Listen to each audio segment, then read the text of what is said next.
Bonjour à tous, je m'appelle Julien Pellabert et je suis négociateur professionnel. Mon métier est de former, accompagner, assister des entreprises et organisations à la conduite de leurs négociations les plus sensibles et les plus complexes. Bienvenue dans Pour parler, le podcast de la négociation. Notre ambition est simple, vous donner des clés pour mieux négocier. Mieux négocier pour un meilleur futur professionnel et personnel. Aujourd'hui, j'ai la chance d'accueillir sur le podcast pour parler Laodice Ménard. Bonjour Laodice. Salut Comment est-ce que Julien. tu vas? Écoute, ça va très bien et Ben toi? écoute, en pleine forme. Est-ce que tu peux te présenter pour les personnes qui ne te connaissent pas encore, Laodice, s'il te plaît? Absolument. Alors, moi, je m'appelle Laudi. Ça fait une dizaine d'années que je suis dans l'écosystème entrepreneurial, on va Mhm. dire. J'ai commencé par bosser dans une startup qui s'appelle Tids, qui a fait une très très belle croissance. C'est une des plus belles pépites françaises. À la suite de quoi, j'ai entrepris de mon côté, levé des fonds plusieurs fois, Mhm. bossé aussi avec des business angels, les gens du côté investissement, ce qui a été très utile pour moi pour comprendre un petit peu comment ça marchait et comment on était jugé en tant qu'entrepreneur. Ensuite, j'ai bossé ces 2 dernières années dans un startup studio dont l'objet est de créer des startups, d'aider des entrepreneurs à créer des startups. Donc au cours duquel on a créé 3 Mhm. boîtes. Et en fait, pendant toute cette période, moi j'ai coaché, aidé des entrepreneurs à lever des fonds. Là, j'en ai justement une il y a 3 jours qui a fait une très très belle levée, une très très belle série A que j'avais coachée cet été. Et donc plus récemment, j'ai créé une masterclass pour aider les entrepreneurs à lever des fonds, mais plus sur l'angle comment pitcher son idée, présenter son idée et se vendre aux investisseurs. Bah écoute, parfait, parce que ça va être vraiment intéressant. C'est quelque chose qu'on retrouve, nous, très régulièrement dans le processus de négociation, c'est-à-dire qu'avant de réclamer de la valeur, comme les gens peuvent l'entendre peut-être assez facilement, il y a toute une phase de création de valeur, toute une phase où on va créer du désir et de l'attention, qui passe notamment par une phase de pitch. Et aujourd'hui, si je t'ai invité, c'est vraiment pour parler de ça, parce que c'est un sujet que tu maîtrises bien, et puis dans un écosystème qui est assez particulier, qui est vraiment avec des investisseurs, donc ça sera intéressant d'échanger là-dessus. Euh, je te propose qu'on rentre dans le cœur du sujet, qui est cette notion de pitch. Est-ce que tu peux déjà peut-être nous rappeler ce que c'est que le concept du pitch pour les gens qui connaissent pas forcément à quoi ça correspond? Pitch elevator, on comprend Bien autour. sûr. En fait, déjà, ce qui est intéressant avec le pitch, et c'est une des remarques que je fais le plus souvent aux entrepreneurs que je coach, notamment. Alors, le pitch et pitch deck, c'est un peu la même chose. Le pitch deck est le support d'un pitch et le pitch est une présentation. Mais souvent, ce que les gens oublient et le premier axe sur lequel on bosse, c'est à quoi ça sert. Ouais. La plupart des gens ne comprennent pas que c'est en fait ça a vocation à être un teaser, à donner envie à quelqu'un d'aller plus loin et de mieux comprendre. Mais le but, c'est de raconter une histoire. Le but, c'est pas de tout dévoiler. Le but, c'est pas de donner un maximum de bullshit, des termes techniques, des choses comme ça. Le but, c'est vraiment de donner envie de manière très rapide à quelqu'un de s'intéresser à ce qu'on fait et surtout à qui on est. Comme toi, tu le dis souvent et tes invités sans doute aussi. En fait, ce qui fait 90% de l'effort de convaincre quelqu'un, c'est de faire appel à sa partie émotionnelle de son cerveau et en fait de lui faire partager une histoire, des valeurs, des choses comme ça. Donc en fait, il y a la partie très rationnelle et très concrète de ce qu'on est, de la boîte qu'on crée, de ce qu'on veut aller Mhm. chercher. Mais il y a aussi une partie très humaine qu'on veut aller chercher. On veut créer ce lien avec l'investisseur ou avec la personne à qui on pitch. Donc en fait, un pitch, c'est un teaser simple, efficace et impactant de pourquoi on crée notre boîte et ce qu'elle va apporter au monde et à la personne évidemment qu'on essaie de convaincre. D'accord. Donc, ce que tu dis pour que les gens comprennent, c'est que c'est pas forcément une liste de data qui pourrait toucher de façon très rationnelle une partie analytique. Paradoxalement, c'est tout ce qu'on va mettre en place qui va faire vivre une émotion et qui est peu rationnel pour son interlocuteur. Exactement.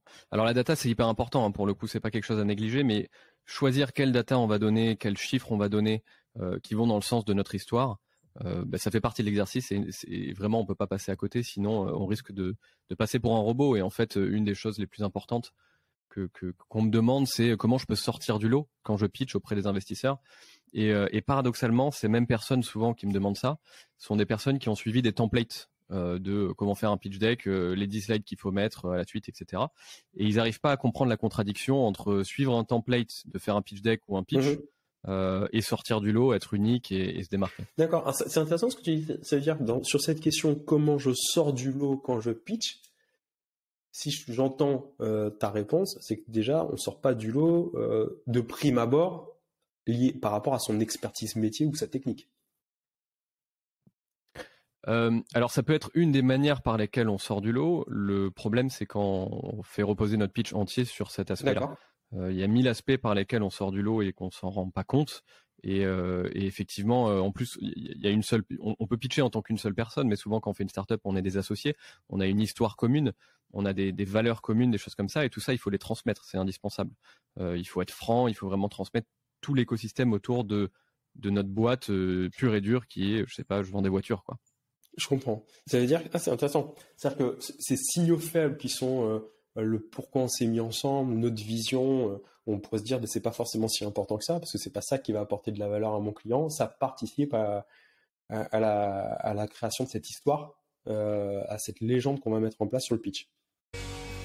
Envie d'apprendre à mieux négocier pour améliorer votre futur professionnel et personnel? Rejoignez le premier et unique programme de formation à la négociation globale en France. Ce parcours réunit 12 des plus grands experts français de la négociation.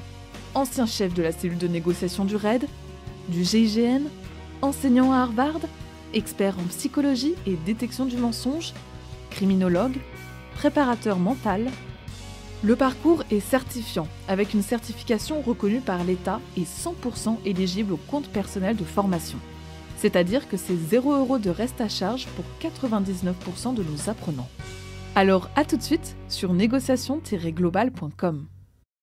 Absolument. Et d'ailleurs, il y a une citation que j'aime beaucoup à ce propos. Alors, je crois que ça vient de Naval Ravikant, que j'invite d'ailleurs tout le monde à découvrir s'ils ne le connaissent pas. C'est quelqu'un de très connu dans le monde entrepreneurial, qui dit qu'en fait, les boîtes se plantent ou les startups se plantent plus souvent parce qu'elles ont épuisé l'énergie de leurs fondateurs plutôt que parce qu'elles manquent d'argent. Et ça, c'est un élément qui va vraiment dans ce sens, c'est-à-dire que en fait, un investisseur aujourd'hui, quand il veut investir dans une boîte ou quand il veut se faire convaincre, la chose la plus importante qu'il a en tête, c'est comment je m'assure que cet entrepreneur ne va pas abandonner au bout de 6 mois, 1 an, 2 ans. Et ça n'a rien à voir avec la rationalité de la boîte. C'est souvent des choses irrationnelles. D'ailleurs, on dit souvent que pour monter une boîte, il faut être un peu fou, optimiste à l'excès. Les investisseurs vont chercher quelqu'un qui va continuer à avancer ou une équipe qui va continuer à avancer en dépit de circonstances imprévues et difficiles.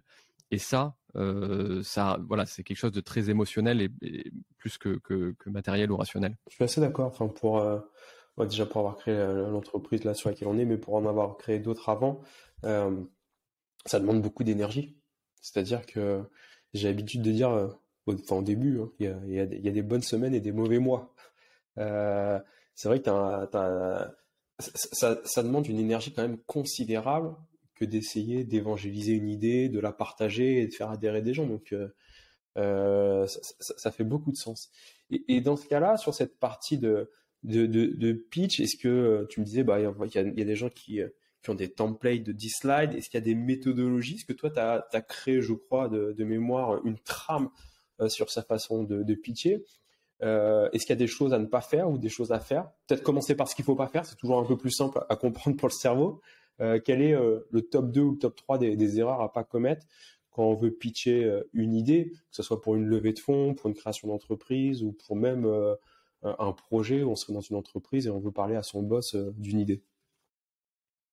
Alors écoute, le top 1, je pense que je vois passer et qui m'a beaucoup frustré quand moi j'étais en fait du côté, quand j'ai bossé avec des investisseurs, c'est vraiment quelque chose qu'on réalise quand on reçoit 10, 15, 20 pitch decks par jour. Et je pense que c'est un peu similaire à un travail de recruteur qui reçoit 50 CV par jour.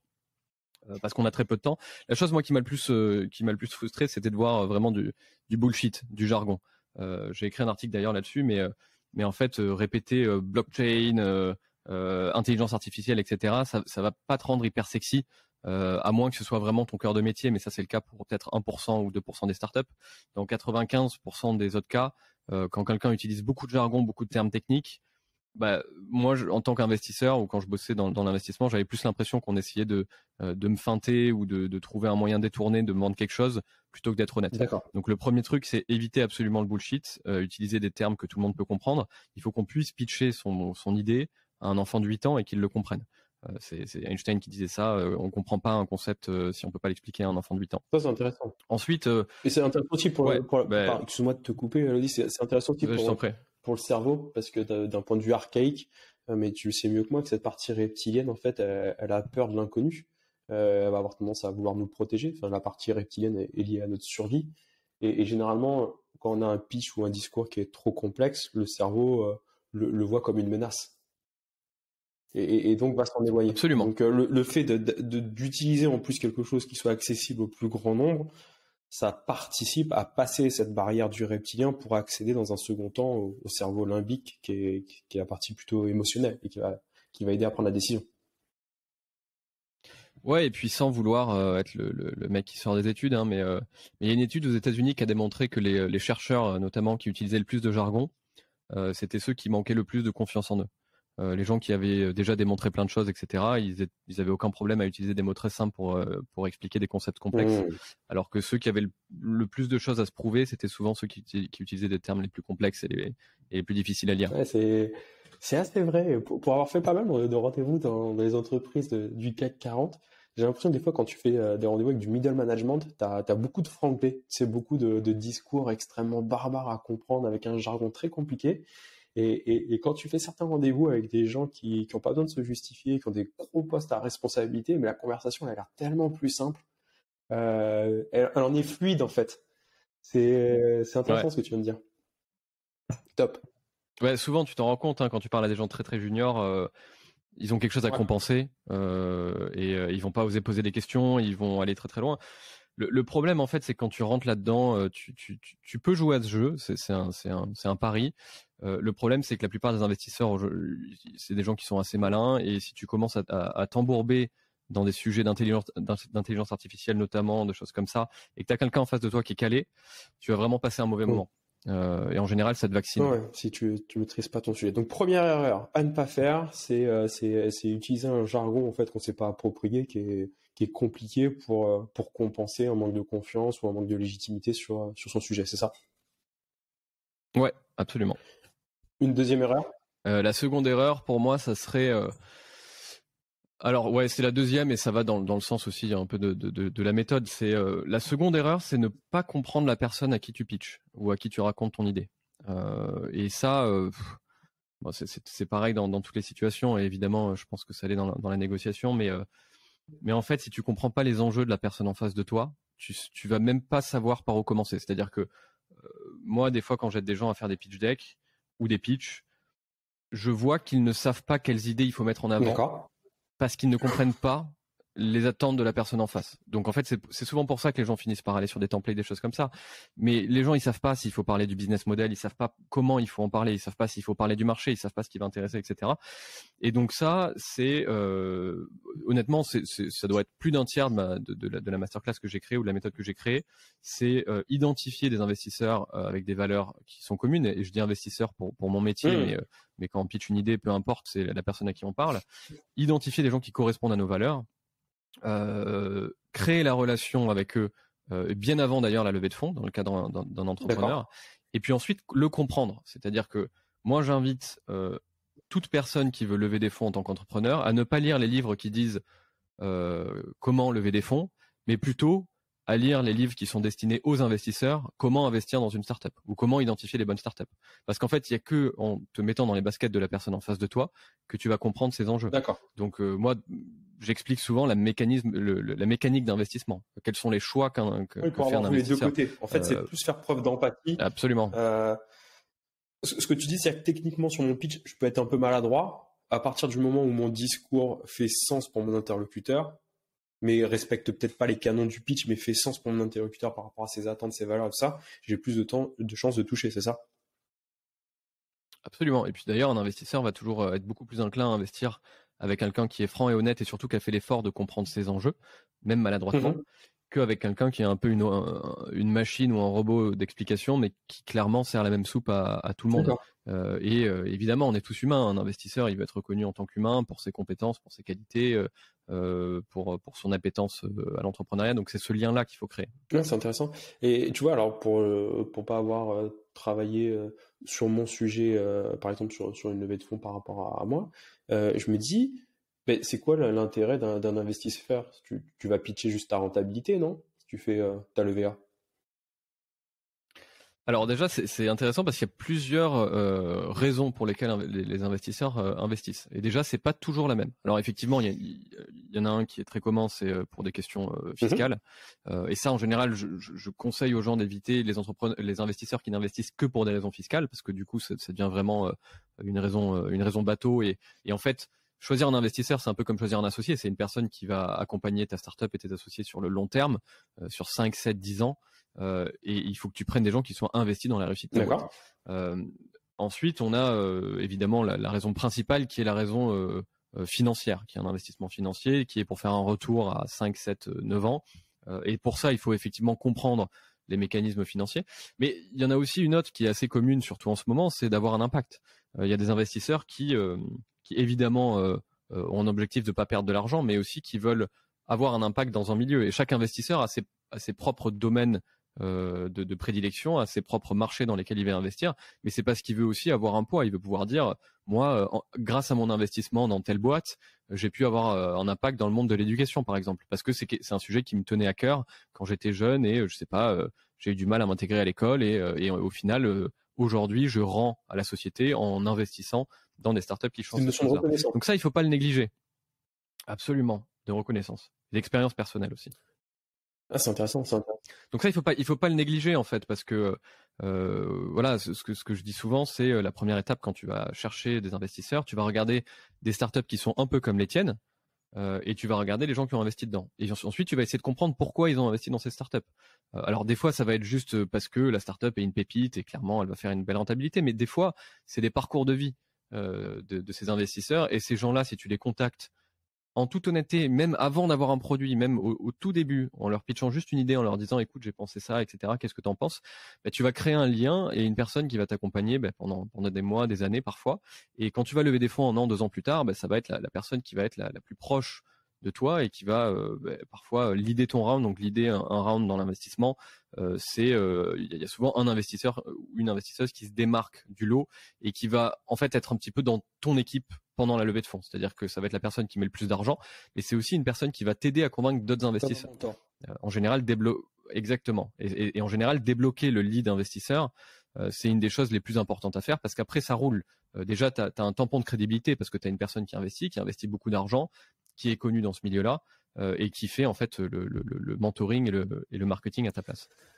C'est intéressant. Ça veut dire que d'une certaine manière, si je dois me préparer à une levée de fonds, il faut pas que j'ai peur de pitcher quand il n'y a pas d'enjeu, ou pour avoir une compréhension du système de façon plus large avec des gens, des investisseurs qui ont déjà pitché d'autres entreprises similaires, mais pour avoir leur retour d'expérience, leur avis, et dans cette capacité à créer une relation et dans la durée à montrer que ma structure peut faire sens, c'est quelque chose qui va m'aider quand vraiment j'aurai l'enjeu de cette levée de fonds ou même d'aller chercher quelque chose de différent, c'est ça?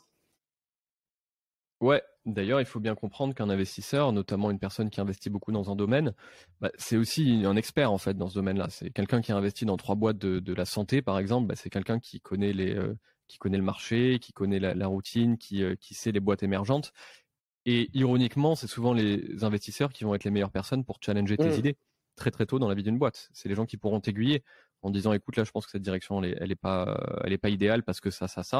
Après tu prends ou tu prends pas le conseil, mais souvent c'est des gens qui vont avoir beaucoup plus d'impact dans ta boîte que tes potes, ta famille, etc. Moi c'est ce que je dis tout le temps, c'est ne t'entraîne jamais à pitcher. Alors tu peux t'entraîner pour la partie on va dire élocution, etc. Mais ne prends jamais un pitch au sérieux, en tout cas quand tu veux lever des fonds à des gens qui n'ont pas un enjeu à investir dans ta boîte. C'est-à-dire que tu peux pitcher ça à tes potes, très bien, mais c'est pas des gens qui ont un mécanisme d'investissement, et du coup c'est des gens pour qui tu risques de te planter en prenant leur feedback parce que c'est pas ta cible, quoi. C'est intéressant ça. Ça c'est un peu comme le poker, si je comprends. Si on est très bon au poker mais qu'on met jamais d'argent, c'est qu'on n'est pas forcément très bon. Il faut qu'il y ait un enjeu. C'est-à-dire qu'on peut pitcher à nos amis, mais tant que la personne ne sera pas impliquée dans le processus de décision, on n'aura pas réellement un retour neutre, impartial sur le sujet. Ouais, et c'est comme l'idée d'une boîte, hein. Ça marche pour la levée de fonds, mais aussi pour l'idée d'une boîte.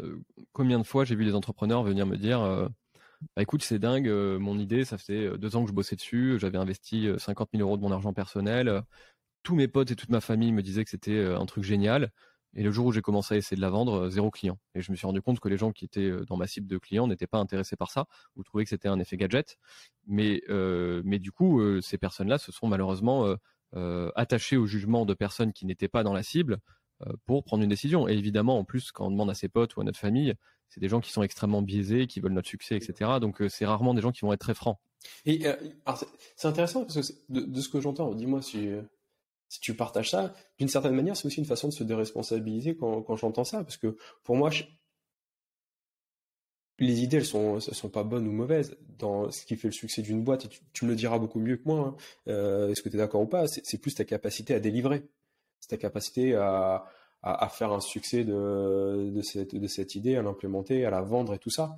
Et si tu as une bonne idée, mais que tu n'es pas en capacité de délivrer, d'implémenter, bah, tu n'iras pas très très loin. Et puis on a vu plein d'idées qui étaient extrêmement moyennes, mais avec des équipes de personnes d'un professionnalisme incroyable, ou qui sont entourées de personnes pertinentes qui ont du réseau. Et puis cette idée qui était moyenne, voire mauvaise, 5 ans après, bah, elle en devient un succès planétaire ou même sur un territoire national.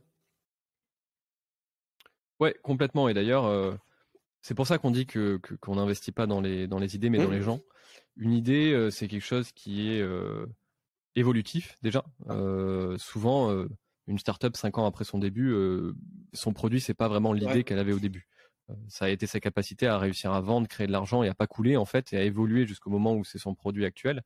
C'est ce qu'on appelle le product market fit dans le milieu. Le product market fit, c'est le moment où en fait ton produit correspond effectivement à une cible, mais entre le moment où tu as la première idée et ton product market fit, il se passe souvent beaucoup de choses, et régulièrement d'ailleurs ce qu'on appelle un pivot, c'est-à-dire un changement de produit ou un changement de cible ou des choses comme ça. Donc évidemment, c'est indispensable de comprendre très tôt que c'est pas l'idée, mais la manière dont on la délivre. Il y a ce fameux fake it until you make it. Alors, ça me dérange parce que c'est un terme qui a été un peu galvaudé. Il y a plein de gens qui me disent ouais, c'est un truc, c'est malhonnête. Voilà, il y a des gens qui me disent que c'est malhonnête. Mais en fait, c'est pas vraiment malhonnête d'aller voir des gens en leur disant écoute, je pense faire, ce qui est le cas pour par exemple la masterclass que j'ai lancée. Je pense faire une formation pour aller lever des fonds. Je vais voir des entrepreneurs, je leur dis est-ce que ça t'intéresse, est-ce que tu serais prêt à payer pour ça et combien? Les gens me disent oui, et moi en toute transparence je leur dis ok, écoute, ça va me prendre 1 ou 2 mois de bosser dessus, mais ensuite tu auras quelque chose de très quali qui te permettra d'aider. Il n'y a pas de mensonge là-dedans, c'est très honnête, mais par contre moi j'ai validé le fait que j'aurai des clients avant de passer 1 mois à bosser sur ma masterclass. Je comprends. Non, ce concept de fake it till you make it, c'est vraiment faire semblant avant que ça soit le cas. C'est aussi peut-être une vision créatrice, c'est-à-dire que tu projettes le meilleur, tu te mets dans les conditions pour réussir. J'ai eu pas mal de livres sur du marketing ou sur du business de personnes qui pouvaient conseiller dans le développement commercial de sa structure, d'essayer de s'entourer très tôt de processus très carrés, de pouvoir déléguer certaines tâches où il y avait une valeur ajoutée qui n'était pas forcément la plus pertinente, même si tu avais le temps de le faire. Mais vraiment agir comme si c'était déjà un succès pour créer les conditions de ce succès, d'une certaine manière. Ouais, et c'est très marrant que tu parles de ça parce que j'écris aussi une newsletter sur des sujets variés. La dernière newsletter que j'ai écrite était exactement sur ce sujet-là. Et elle est géniale ta newsletter. Je recommande vraiment aux gens de regarder ça parce que tu publies généralement sur LinkedIn des articles et j'ai l'impression que ça te demande beaucoup de travail parce que il y a beaucoup d'informations dans ces articles. Moi, je prends du plaisir quand je tombe dessus à les lire. Donc, je recommande vraiment les gens soit à s'abonner à ta newsletter, soit à regarder sur LinkedIn ce que tu fais. C'est vraiment intéressant. J'avais lu des articles sur les négociations avec Steve Jobs, c'est ça que tu avais fait par mail. Vraiment, je trouve que ta façon d'écrire en plus elle est intéressante. Donc c'est comme ça que je t'avais contacté d'ailleurs. Merci beaucoup, très apprécié effectivement. Et depuis quelques semaines aussi, j'enregistre en podcast. C'est des formats de 5 minutes et c'est assez pratique. Mais donc effectivement, le dernier article que j'ai publié était sur le sujet du fait qu'on devient ce que l'on pense qu'on est, et que parfois se mentir ou mentir à d'autres personnes sur leurs capacités, c'est une sorte de prophétie autoréalisatrice qui fait qu'elles vont réussir elles-mêmes à devenir ce qu'elles pensent d'elles-mêmes. Il y a un fameux exemple du coach de Serena Williams qui lui a menti sur une statistique qu'elle avait dans un tournoi en lui disant qu'elle gagnait 81% des points au filet alors que c'était pas le cas, et une fois qu'il lui a donné ce mensonge, elle a fini par coller à cette statistique, donc le mensonge est devenu réalité. Donc absolument, c'est intéressant. Tout à fait. En fait, c'est ton effet Rosenthal-Jacobson qu'on appelle l'effet Pygmalion. Je sais pas si c'est une étude qui a été faite, je crois, dans les années 70-80 à San Francisco, où on prenait des enfants d'une classe qui était très jeune et puis on prenait de façon totalement aléatoire des enfants en leur disant on a fait les tests de QI sur ces enfants, ils sont extrêmement doués, personne n'est au courant, même pas la maîtresse, et on en parlait juste à la maîtresse. Et en fait, sur 3-4 ans, on se rendait compte que la maîtresse, en étant persuadée que ses enfants étaient surdoués, au bout de 3-4 ans, ces enfants développaient un QI, donc une intelligence sur le sujet qui était plus importante. C'est vraiment cette notion de prophétie autoréalisatrice. Et l'inverse est vrai, hein. C'est-à-dire que dans le management, on appelle ça l'effet golem. Si je rabâche à l'autre que c'est un incapable, ou même à ses enfants, malheureusement, on crée les conditions pour que ça le devienne. Complètement. Et d'ailleurs, tu touches un point qui est pas forcément lié à la pure, au pur pitch de l'idée, mais qui est plus sur la vie d'entrepreneur en général. L'environnement fait 80% de ta vie d'entrepreneur. Et très souvent, je vois des gens qui ont plein d'envie, etc., et qui sont dans des situations où leurs proches ou leurs amis, etc., les tirent vers le bas. Parfois, il faut juste changer d'environnement pour se mettre dans une dynamique où on a l'impression qu'on peut réaliser nos rêves. Et c'est une des très grandes utilités des structures comme les incubateurs, par exemple, qui, en réalité, pour moi, n'aident pas de manière démesurée les startups à réussir. C'est-à-dire que souvent, ça va pas avoir un impact énorme dans la startup. Par contre, ça a souvent un impact énorme dans la vie des entrepreneurs qui composent ces startups et donc indirectement sur la vie de la startup parce que tu te retrouves entouré de gens qui pensent comme toi, qui ont les mêmes envies que toi, qui ont une énorme énergie. Et ça, c'est indispensable. Surtout en ces temps de Covid où on est tous chez nous et où on a tendance à moins avoir ces liens-là humains avec les gens. Ouais, écoute, très intéressant. Et puis on peut faire un parallèle sur la négociation, hein. Alors il y a notamment les travaux de Daniel Shapiro, mais même de Dupont, qui montrent que quand on rentre dans un processus de négociation avec de l'appétence, avec cette envie d'aller créer du lien à l'autre et cette énergie pour trouver une solution, on va créer les conditions les plus favorables pour ça.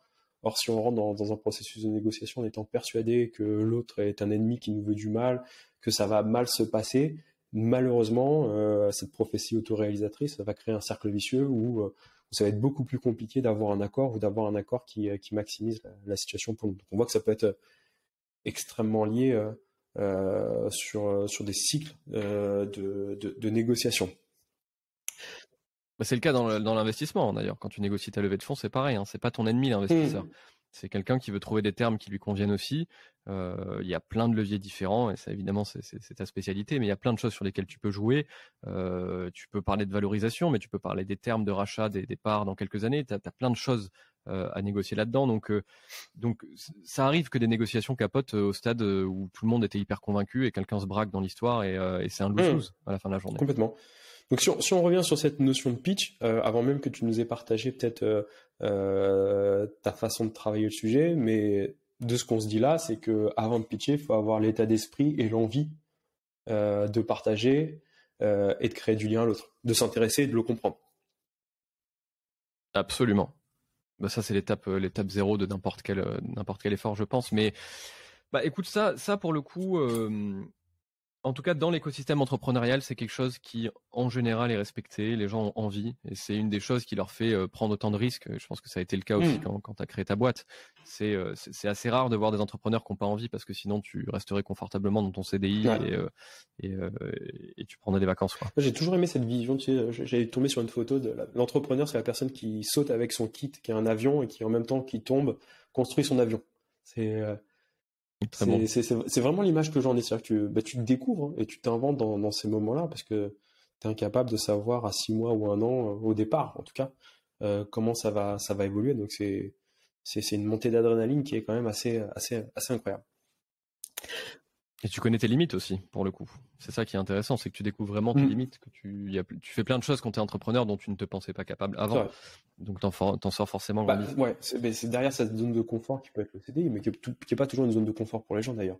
Mais derrière cette zone de confort, pour moi, il y a une vraie zone d'apprentissage avant que tu tombes sur cette zone de risque et qui soit une vraie zone de risque d'une certaine manière, qui puisse être impactante. Mais cette zone d'apprentissage te permet de te découvrir sur ce que t'aimes moins. Et généralement, moi, aujourd'hui, c'est moins le cas, mais au début, ça l'était vraiment. C'est que tu te rends compte qu'on te demande d'être bon, mais pas que sur ton métier, pas que sur ton expertise. Ça te demande d'avoir des compétences sur pas mal de choses avant de recruter des équipes. Ça te demande d'être bon sur le marketing, sur la capacité à pitcher, et on va y arriver, sur la capacité à être pas mauvais administrativement, à gérer des relances. Enfin, tu as un panel de compétences qui doit être extrêmement varié au tout départ. Clairement.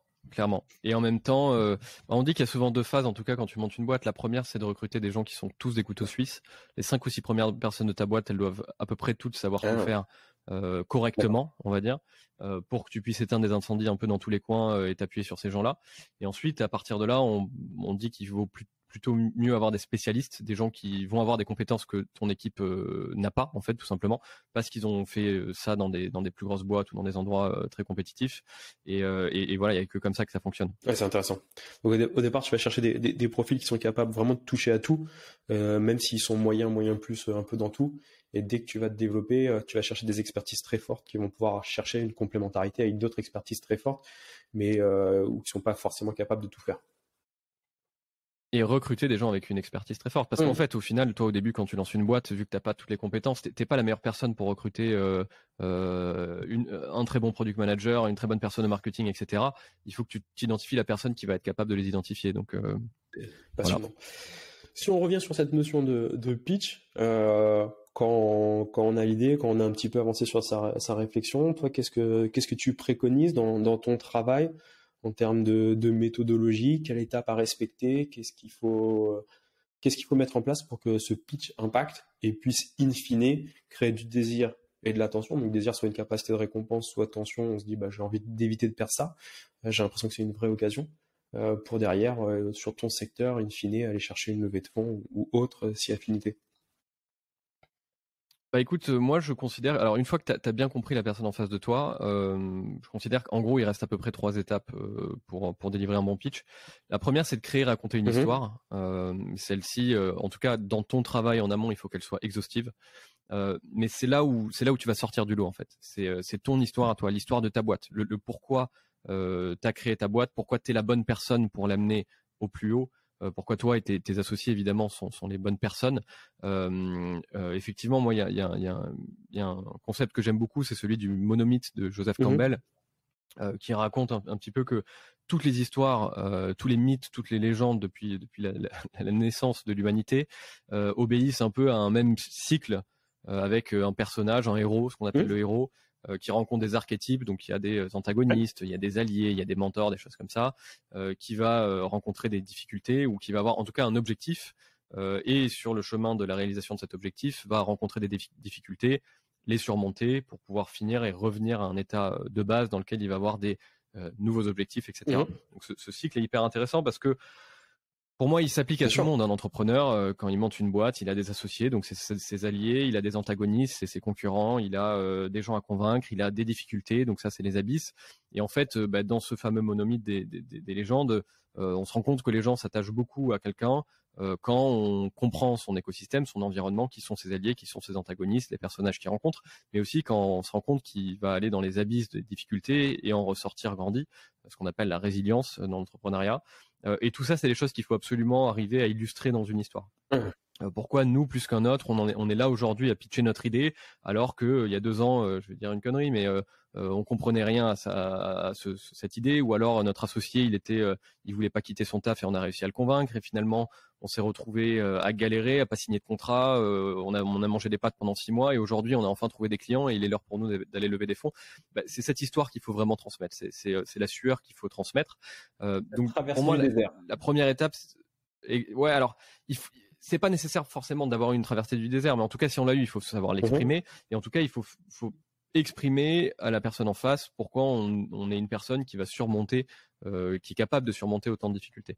Donc, il faut tisser notre histoire. Elle est unique à chaque startup. C'est pour ça que je dis souvent que les templates en 10 slides, pourquoi pas pour avoir un point de départ, mais en réalité, l'ordre des slides doit être différent pour chaque startup parce qu'il y a certaines personnes qui vont dire, tu vois, un bon exemple, c'est Jeff Bezos. Jeff Bezos, il dit, si tu veux, dans la norme, on va te dire, quand tu pitches une idée de startup, en tout cas, il faut d'abord que tu dises, il y a un problème dans un marché et moi, je vais essayer de le résoudre et voici pourquoi. Bon, Jeff Bezos, il a un peu inversé ce truc-là. Jeff Bezos, il te dit, alors c'est hyper intéressant, il y a une vidéo de lui qui date de 1998 qui est passionnante où il dit, en fait, moi, il n'y avait pas de problème dans un marché. Par contre, ce que j'ai vu, c'est qu'il y a une stat qui a attiré mon attention, c'est que Internet était en croissance de 2300% par an. Et en fait, Jeff Bezos, il a fait une analyse ultra cartésienne d'Internet. Il s'est dit, c'est un marché qui est en train d'exploser. Ça permettra un jour d'acheter des articles de l'autre côté du monde ou des choses qu'on trouve difficilement proches de chez nous.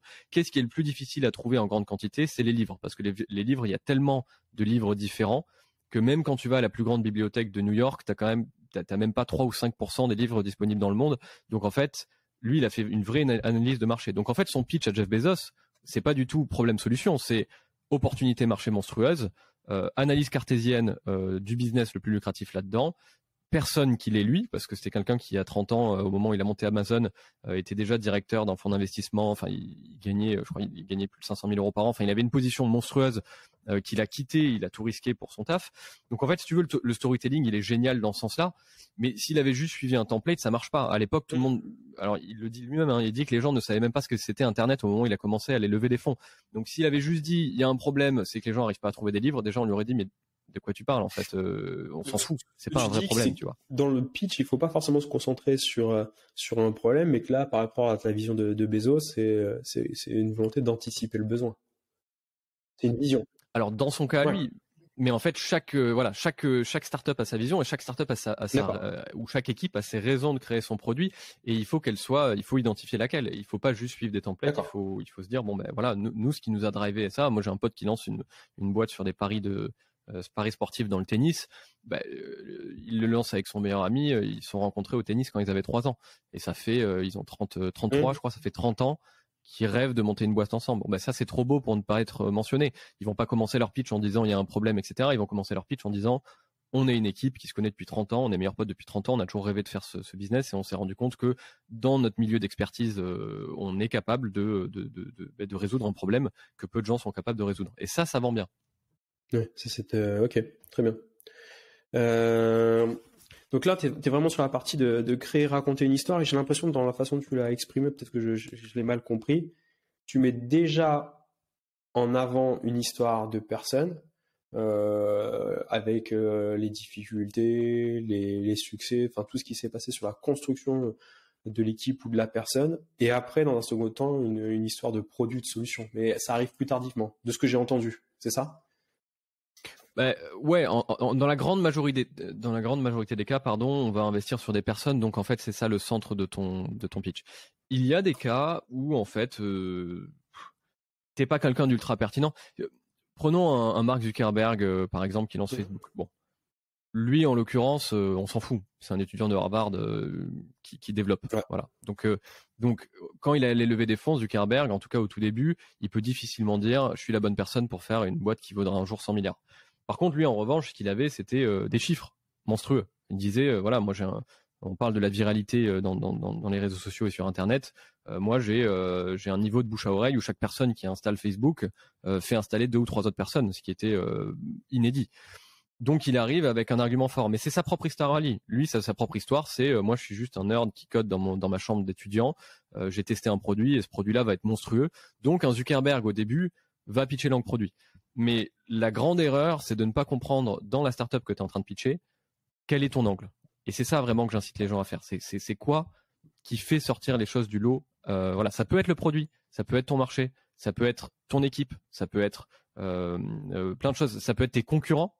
Je vais dire une connerie, mais tu quittes une boîte du CAC 40 pour faire un concurrent plus agile, plus efficace, etc. Voilà, c'est l'expérience, je connais très bien les rouages de telle boîte et je sais pourquoi elle est dysfonctionnelle, donc je vais pouvoir résoudre ce problème mieux que là. Et en plus, j'ai un portfolio de clients, j'ai un carnet d'adresses. Donc il y a 1000 raisons différentes qui feront que tu sors du lot. La seule mauvaise manière de le faire, c'est de suivre un template en ne te posant pas la question de pourquoi ta boîte est unique par rapport à d'autres. Ouais, c'est intéressant. C'est-à-dire que ouais, c'est pas une question de technique, c'est vraiment une question d'introspection pour. Il n'y a pas une recette miracle, sinon tout le monde la suivrait. Mais c'est déjà se poser la question comment est-ce que je me différencie des autres et d'une certaine manière, c'est pourquoi l'autre devrait m'écouter. Ouais. Et d'ailleurs, un des chapitres de ma masterclass, c'est comprendre ta boîte et connaître ta boîte. Et ce que je dis souvent aux entrepreneurs, c'est des fois, ça va pas être fun, ce travail d'introspection. Pour pitcher ta boîte, il faut que tu la connaisses parfaitement. Ton marché, ton équipe, etc. Et des fois, ça veut aussi dire qu'il faut que tu ailles chercher les cadavres dans le placard, les choses que tu as mis de côté, les réalités que tu t'es pas avouées et ces choses-là. Donc des fois c'est désagréable, mais c'est le seul moyen de connaître ta boîte parce que de toute façon, la question que tu évites dans ta tête au moment où tu fais ton pitch deck, le jour du pitch, on va te la poser, l'investisseur va te la poser. Donc autant que tu sois prêt, autant que tu sois honnête et franc. Et que tu dises voilà ok là on a merdé ou là sur cet angle on sait pas trop comment faire mais on a confiance en notre capacité à résoudre ce problème là. Très clair. Donc une fois que j'ai créé et que j'ai raconté cette histoire qui était ta première étape.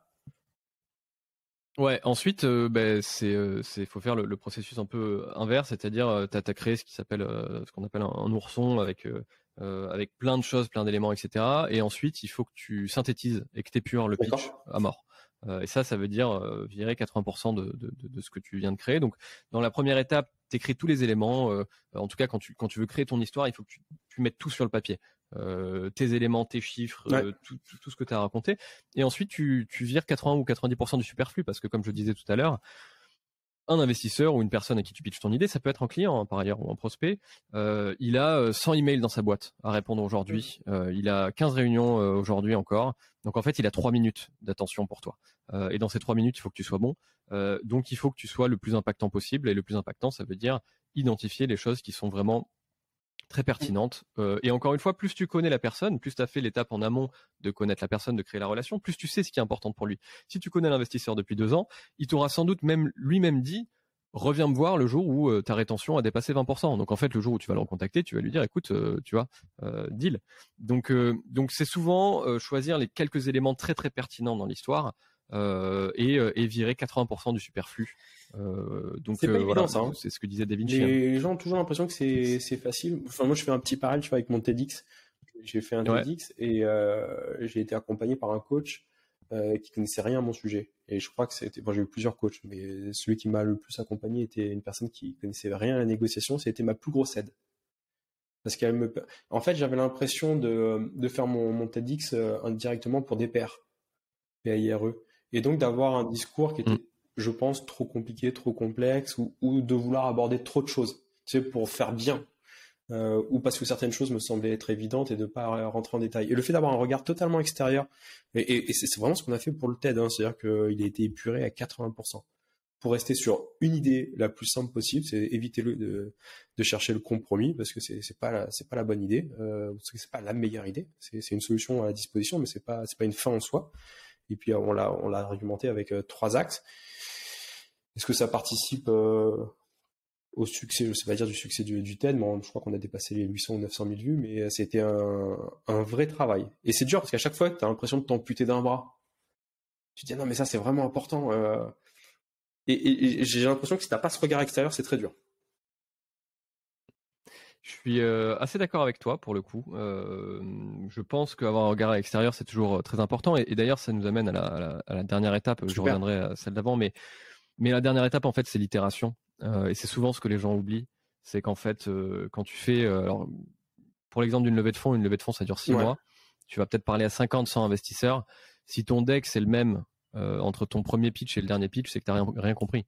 En fait, ton deck il doit être évolutif, ton pitch doit être évolutif, la manière dont tu pitches les idées va avancer selon les gens que tu rencontres et il faut être très réceptif. Alors ça c'est souvent, et ça c'est aussi très difficile quand tu pitches, tu es dans une situation de pitch, 9 fois sur 10 en fait tu as envie de dérouler. Tu as envie de dérouler ce que tu as travaillé, ça fait 1 mois que tu travailles sur ton truc, tu as envie de raconter ton histoire, etc.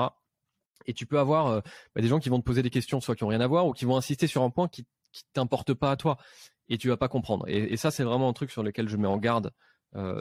Il faut pas que tu essayes de dérouler ton pitch au forceps. Si tu te rends compte que tu es dans une pièce avec 3 personnes et que ça fait 15 fois qu'elles te posent la même question de manière différente et que toi, tu es encore en train d'avancer sur tes slides, c'est que tu te plantes quelque part. Ce qui les intéresse, c'est pas ce qui t'intéresse toi. Et ça, c'est souvent une chose qu'on a beaucoup de mal à faire. Et tu viens de le dire pour ton TED, c'est on a beaucoup de mal à se mettre dans les baskets des autres personnes et à comprendre que ce qui les intéresse, c'est pas ce que nous on a envie de leur vendre ou ce qui nous intéresse. Et souvent d'ailleurs, nos interlocuteurs sont intelligents. Ils ont une très très bonne raison de nous poser les questions qu'ils nous posent. Et d'ailleurs, quand on est au stade du pitch, souvent c'est qu'on a eu des échanges avant avec un investisseur et que à ce stade, il y a 2-3 leviers qui restent à lever que la personne a en tête déjà quand on rentre dans la pièce. Et lui, souvent, ou elle, c'est souvent ces 2-3 questions juste là qu'elle veut trancher. Donc, si toi, tu es dans ton idée de dire, moi, j'ai 12 slides, 15 slides, et je veux arriver au bout de ces slides, et je vais pas rester à la slide 5, donc même quand ils me posent une question, je vais continuer. Souvent tu fais la mauvaise chose. Donc moi, ce que j'invite vraiment les gens à faire, et d'ailleurs les pitchs, c'est ce regard extérieur que tu donnes, et tu vas avoir des investisseurs qui ont différents enjeux et différentes choses. Après un pitch, ce qu'il faut surtout jamais oublier de faire, c'est se poser pendant une demi-heure, se prendre une demi-heure au calme, se dire ok, tout ce qui s'est bien passé. Alors tu as différents niveaux, évidemment. Tu as le niveau élocution, voilà, est-ce que tu présentais bien, etc. Mais tu as aussi le niveau purement sur le fond. Est-ce qu'ils ont compris le message que je voulais transmettre? Est-ce qu'ils ont compris nos forces? Est-ce qu'ils ont partagé nos valeurs? Est-ce qu'ils ont compris le produit, et comment moi je peux faire en sorte, par exemple, ils m'ont posé 3 fois une question qui avait trait au marché. Clairement, c'est que c'est pas suffisamment bien écrit dans mon deck, ou alors c'est que c'est beaucoup trop tard, ou alors il y a un problème. Il faut que j'amène ça beaucoup plus tôt dans le pitch. Donc tout ça, c'est itératif. Il faut comprendre qu'à chaque pitch, le pitch doit évoluer, être peaufiné, les supports aussi. Et il y a que comme ça que sur un terme moyen, un long, on finit par avoir des choses impressionnantes. Moi, dans une de mes newsletters, j'ai fait l'étude du pitch deck, et d'ailleurs, je crois aussi dans ma masterclass, du pitch que fait le fondateur de Snapchat, Evan Spiegel. Il y a une vidéo de lui de 5 minutes. Des pancartes de mémoire. Avec juste avec des pancartes, avec juste des bouts de papier sur lesquels il gribouille des choses en 2 secondes. Et je trouve que c'est un des pitchs les plus impactants que j'ai jamais vu, parce qu'on comprend qu'il a tellement travaillé le truc que ça fait mouche en fait, que ça marche hyper bien. Il utilise des mots très simples, ça dure moins de 5 minutes. C'est sur un, c'est moche, gribouillé. Faut le lire. C'est très laid. Il n'y a pas de support. Il est dans un t-shirt blanc, dans un cadre très laid. La vidéo, elle est en 240p. Et pourtant, ça marche hyper bien. À la fin, tu as envie de mettre du blé dans la forme. Alors, c'est intéressant parce que j'entends 2 choses dans ce que tu viens de dire. C'est que tu vas avoir cette agilité pendant ton pitch. C'est une de nos étapes. C'est la 2e étape qu'on a sur notre référentiel de négo, mais d'une certaine manière, passer d'une volonté de convaincre à une volonté de comprendre. C'est-à-dire que généralement, on a tendance à vouloir argumenter parce qu'on maîtrise son écosystème et que face à l'incertitude, c'est quelque chose qui nous rassure. Or, ce que tu dis, c'est que dès qu'on va avoir des questions, il faut abandonner un petit peu ces certitudes pour essayer d'aller comprendre le fond de la question, comprendre la perception de l'autre par rapport à ce qu'il soulève, pour savoir faire preuve d'intelligence et d'agilité et y répondre totalement dans un second temps. Et pas vouloir absolument argumenter en suivant une trame préécrite. Et le deuxième truc de ce que tu dis, c'est cette notion d'itération qu'on va retrouver dans la négociation ou dans d'autres sujets qu'on a chez les militaires avec le terme de rétex ou de rex, de retour d'expérience. C'est prendre le temps, dans le cas d'un succès ou même d'un échec, c'est important de le faire dans les 2 cas, de voir ce qui a fonctionné, ce qui a moins bien fonctionné, capitaliser dessus, faire évoluer à la marge ou pas, pour aller chercher sur les interactions d'après à être toujours un peu plus pertinent.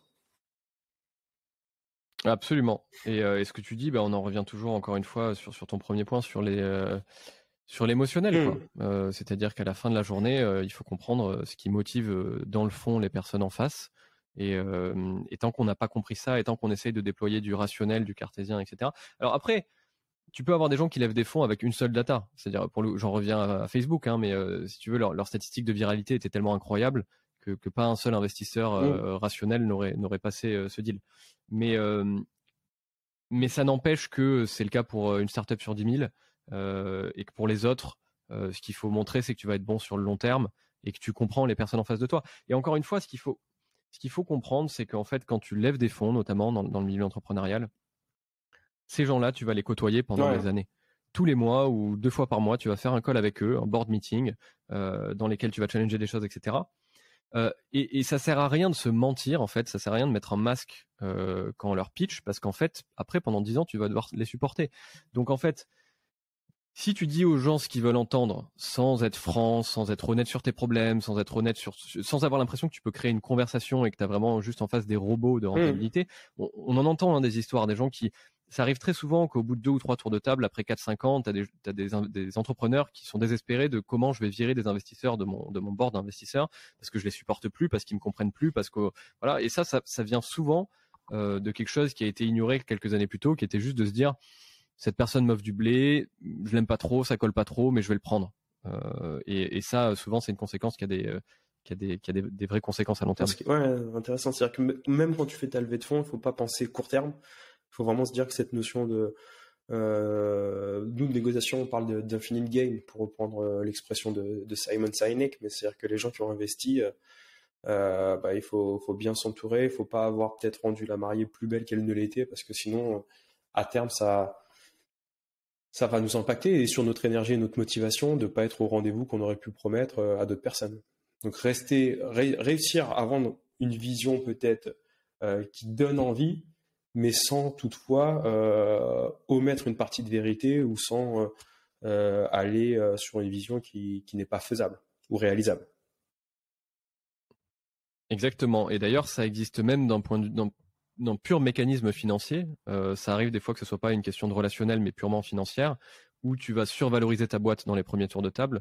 Et en fait, si tu veux, il y a des ratios de levée de fonds. On considère que tu dois lever des fonds quand tu es en tout cas dans une startup qui va faire plusieurs levées tous les 18 à 24 mois. Et on considère qu'il y a un ratio global de multiplicatif de valorisation que tu dois avoir entre tes levées. Sans quoi on considère que ta boîte elle va pas assez vite que prévu et du coup il se passe des choses très désagréables, ce qu'on appelle les down rounds, ou alors tu dois lever des fonds au rabais en faisant des termes qui sont très désagréables pour l'entrepreneur et ça arrive assez régulièrement que tu aies des boîtes qui se survendent sur une valorisation au début parce qu'ils ont l'impression qu'ils peuvent le faire à ce moment-là. Et ensuite, les aléas de la vie font que 18 ou 24 mois plus tard, ton plan s'est pas déroulé exactement comme prévu. Et là, le moment devient très très désagréable parce que tu dois défendre une valorisation qui n'est plus du tout la valorisation de ta boîte dans un marché qui a évolué. Donc, il faut être optimiste, mais il faut garder une dose de réalisme. Quand tu rentres dans le délire de vouloir toujours plus et de mentir toujours plus, ou alors de se voir 1000 fois plus beau que tu l'es, ouais, souvent tu le payes plus tard. Ouais, il y a un procès en ce moment aux États-Unis là sur une femme qui a fait des levées de fonds sur un produit qui aurait dû être un super succès par rapport à, tu sais, le truc goutte de sang qui était en capacité. Theranos. Ouais. Faut pas le citer. Et j'ai l'impression que elle a pas écouté complètement ce conseil, elle. Ah pas du tout. Il y a un livre d'ailleurs là-dessus qui est passionnant. Il se lit comme alors je me souviens plus du titre, mais il se lit vraiment comme un thriller pour le coup. C'est assez intriguant et même triste parce qu'il s'est passé des choses assez tristes. Mais oui, absolument. C'est un cas d'un écosystème qui est poussé à son paroxysme dans la folie de gens qui se présentent et dans des excès, etc. Et si tu veux, il y a même un mensonge commun, c'est-à-dire que ce qu'il faut comprendre, en tout cas quand tu lèves des fonds, c'est que les investisseurs qui ont investi chez toi tôt, parfois, ils ont tout intérêt à ce qu'il y ait d'autres levées de fonds ensuite pour qu'ils puissent, eux, sortir le cash qu'ils ont déjà mis. Et donc, du coup, ils peuvent partager ton mensonge, c'est-à-dire que tu peux avoir une équipe de entrepreneurs plus primo-investisseurs qui décident de rentrer dans un mensonge collectif juste pour pouvoir sortir leur pion et laisser le bébé à d'autres gens. Et c'est un petit peu ce qui s'est passé dans la théorie de l'engagement. En fait, t'es dedans et tu veux plus faire marche arrière. Exactement. Ouais, c'est passionnant parce que je me rends compte que dans ce que tu nous partages, il y a énormément de parallèles qu'on peut faire vraiment sur de la négociation ou sur pitcher des investisseurs, pitcher une idée ou pitcher sur un projet. Ça reste extrêmement similaire et pour le coup ça donne vraiment envie de regarder ton travail sur la masterclass, même si on n'a pas forcément envie de faire une levée de fonds, ou même si on n'a pas son entreprise. Je pense qu'il y a plein de choses qu'on peut récupérer sur un quotidien personnel ou professionnel. Laodis, j'ai l'habitude sur la fin d'entretien de poser une question à mes invités qui est toujours la même. Donc je te la pose. Si le Laodis d'aujourd'hui devait rencontrer le Laodis d'il y a 20 ans, peut-être on est assez jeune, il y a 15 ans peut-être, quel est le conseil que tu lui donnerais à ce Laodis si tu devais le rencontrer? Alors écoute, ça va être très particulier pour moi parce qu'il y a quelques années, j'ai commencé à me lancer dans des choses artistiques que j'avais jamais vraiment fait. J'ai écrit un roman il y a 2 ans et là je suis en train de réaliser un film. Je l'ai fait trop tard à mon goût, mais en même temps c'est encore assez tôt par rapport à d'autres gens. Donc je me dirais joue un peu moins au jeu et passe un peu plus de temps à écrire et à lire. Ah, c'est intéressant. C'est intéressant. Okay. Surtout le moi adolescent pour le coup, parce que le moi adolescent, il avait. Mais c'était plus globalement, si je fais un peu d'auto-analyse, c'était une question de croire en sa capacité pour le coup. Okay. C'est pour ça que je suis aussi préoccupé aussi par par ces sujets-là. C'est-à-dire que ayant grandi dans un tout petit village dans le sud de la France, très très loin de plein de role models que tu peux avoir dans d'autres endroits, notamment des villes comme Paris dans lesquelles j'habite depuis quelques années, où je me rends compte que c'est plus facile d'avoir accès à des gens qui sont inspirants et dans tous les domaines. J'avais aucun role model, en tout cas sur l'aspect écrire ou en tout cas sur les aspects artistiques. Et du coup, j'avais pas vraiment voilà, pour moi, c'était un peu une chimère, le concept de se dire, tu vas faire quoi? Tu vas écrire des livres et après quoi. Voilà, et c'est vraiment que, d'ailleurs, ça s'est corrélé avec mon arrivée à Paris. C'est l'année d'après que j'ai écrit un bouquin. C'est vraiment que en rencontrant ces gens qui m'ont inspiré que j'ai pu me dire que je pouvais le faire aussi. Donc c'est une notion aussi de confiance en soi, davantage croire en soi. Et absolument. s'entourer, de ce que j'entends, des bonnes personnes, ça aide. Ben c'est pour ça que je te parlais autant de l'environnement. C'est que l'environnement dans ma vie a été critique. Mais c'est quelque chose que je partage totalement. Je fais souvent le parallèle avec le sport. Je dis qu'on n'a jamais vu un numéro 1 mondial, quelle que soit la discipline sportive, réussir sans coach. En tout cas, moi, j'en connais pas. Et je pense que quel que soit son niveau dans l'entreprise, on n'a pas besoin d'être CEO d'une boîte ou sur un COMEX, quel que soit son niveau dans l'entreprise ou sa maturité, c'est intéressant d'avoir un regard extérieur, d'avoir un mentor, d'avoir un coach qui va nous accompagner sur ça. En tout cas, moi, c'est quelque chose qui m'a beaucoup aidé parce que je trouve que mon concept a toujours été de rencontrer des gens qui faisaient 15 ans plus tard ce que je voulais faire. Et en fait, pour moi, c'est comme si tu hackais. Alors, tu parlais de jeux vidéo, c'est comme si tu hackais un jeu vidéo. Tu as des gens qui vont te dire, mais fais pas ça parce que ça marche pas. Et moi, je l'ai payé de mon expérience. Ou fais ça parce que ça marche et ça va te faire gagner du temps. Et quand tu es dans cette posture de dire, je vous écoute, tu apprends énormément. Il y a beaucoup à apprendre effectivement de son écosystème. Et LinkedIn aujourd'hui le permet facilement. Pour les gens qui en doutent, écrivez à des gens sur LinkedIn qui font des métiers que vous voulez faire. Vraiment, ils vous répondront. Moi, généralement, ils m'ont toujours répondu et ça m'a permis en plus de créer cet écosystème qui crée les conditions les plus favorables au succès. Et puis, et ça crée ton réseau. Et puis après, tu es vraiment sur un cercle vertueux incroyable. Alors qu'au départ, c'était pas mal. Ouais, il faut vaincre le fameux syndrome de l'imposteur au passage qu'on a tous et aujourd'hui Internet est l'une des raisons principales du syndrome parce qu'on est tellement confronté à des gens qui sont forts dans tous les domaines. Mais effectivement, je crois que j'ai lu une stat, il y a que 2 ou 3% des gens qui créent du contenu, qui postent sur LinkedIn notamment.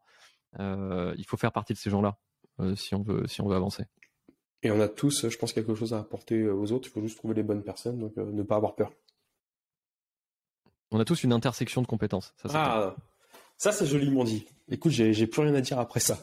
C'est juste parfait. Une intersection de compétences. Laodis, un très très grand merci pour ton partage d'expérience sur ce sujet qui est passionnant. Merci pour ta venue dans le podcast pour parler. C'était un vrai plaisir que de t'avoir. Merci à toi et félicitations pour tout ce que tu fais aussi de ton côté. Effectivement, comme tu l'as dit, il y a beaucoup en commun entre l'entrepreneuriat de manière générale et la négociation. Et il y a des ponts entre tous les domaines qu'il faut explorer un maximum. Clairement. Un grand merci. Merci à vous d'avoir écouté cet épisode de Pourparler. Et je vous dis à dans 2 semaines pour un nouvel épisode de Pourparler, le podcast de la négociation. Merci.